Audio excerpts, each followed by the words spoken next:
Selamat pagi anak-anak, selamat bertemu kembali dalam belajar online. Hari ini kita akan belajar tema 4, subtema 3, pembelajaran yang pertama. Sebelum kita belajar, mari kita bersama berdoa. Tuhan, kami ucap syukur atas penyertaan-Mu hingga sampai saat ini Tuhan. Saat ini kami akan belajar, Tuhan pimpin, Tuhan sertai, mampukan kami dalam belajar sehingga kami boleh mengerti dan boleh berguna bagi masa depan kami. Terima kasih Tuhan, inilah doa kami hanya di dalam nama Tuhan Yesus kami ucap syukur. Amin. Ya, anak-anak, mari kita buka buku kita halaman 129.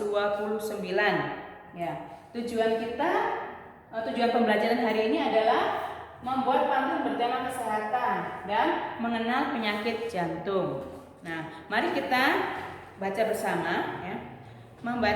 Menjaga kesehatan organ peredaran darah harus dilakukan agar tidak sampai mengalami gangguan kesehatan.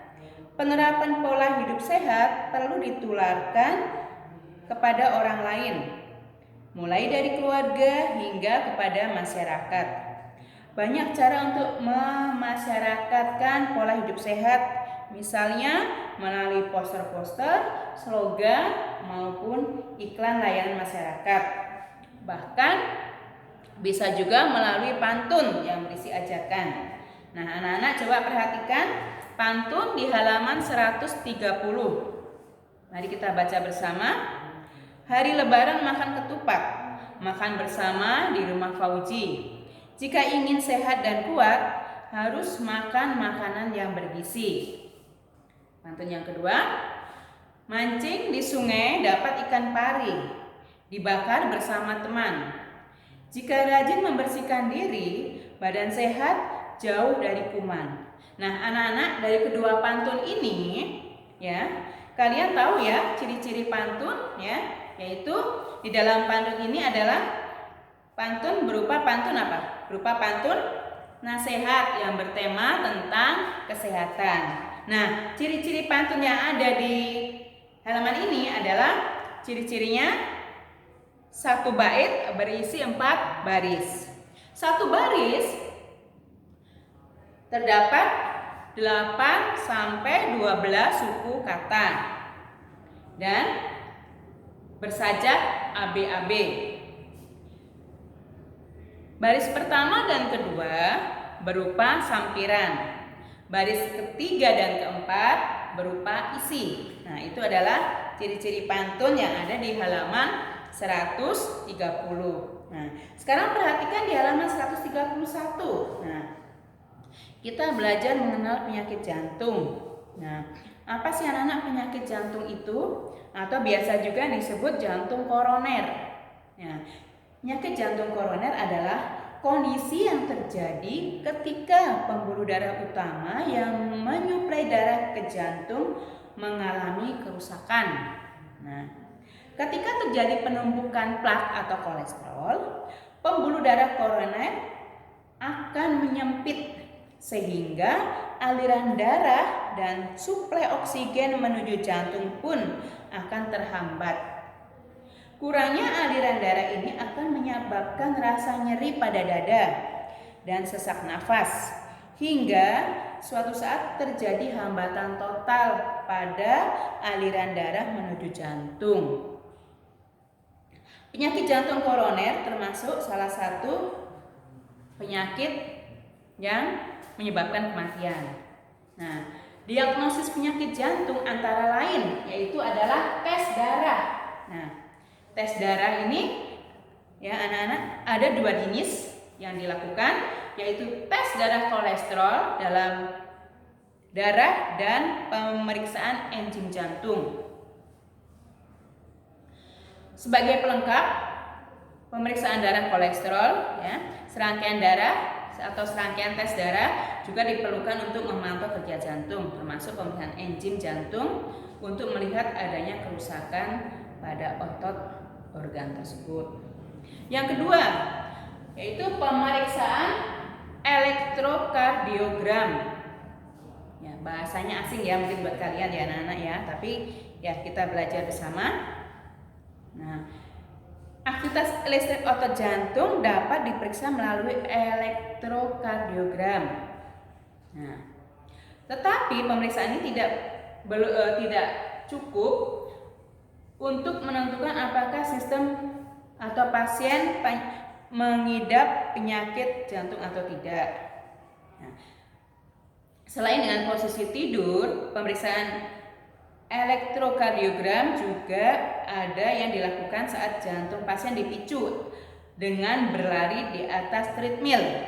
Tes ini disebut dengan tes latihan stres atau tes treadmill atau mengayuh sepeda statis. Kemudian yang ketiga, pemeriksaan ekokardiogram.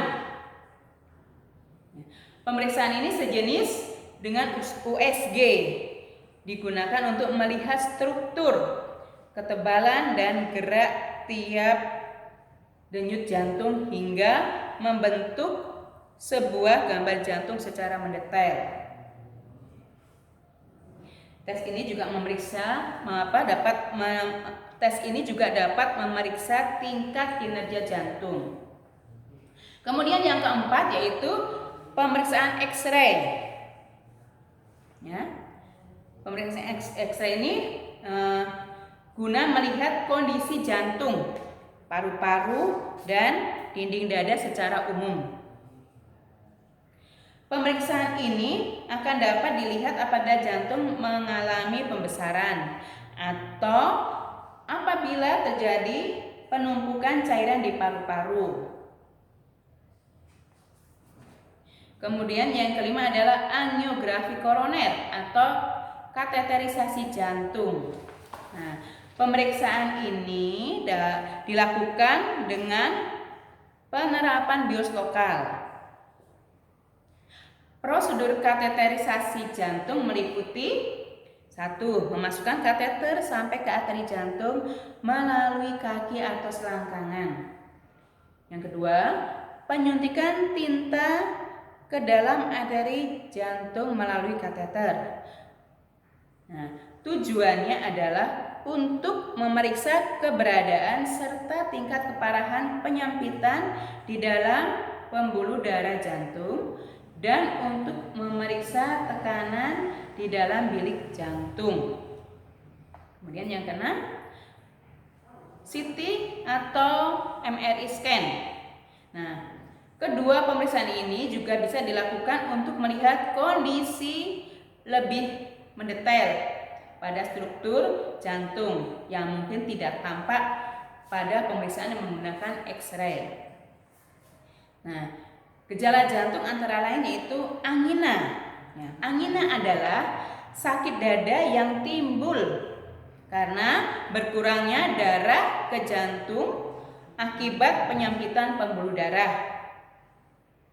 Seseorang yang menderita angina lebih berisiko tinggi untuk mengalami serangan jantung dibanding mereka yang tidak menderita angina. Nah, anak-anak, selain angina, gejala penyakit jantung bisa juga disebabkan mungkin ya gejala beberapa penyakit jantung yaitu adalah sakit di dada ya. Sakit di dada yang parah, kemudian kesulitan bernafas, merasa lemas, pusing, dan lain sebagainya. Nah, anak-anak, demikian adalah penyakit jantung ya. Nanti kalau misalnya kalian belum jelas, kalian bisa baca di halaman 131 sampai 134. Nah, demikian anak-anak pembelajaran kita hari ini. Kalian nanti baca lagi bukunya. Ya, semoga kalian mengerti. Selamat belajar dan terima kasih.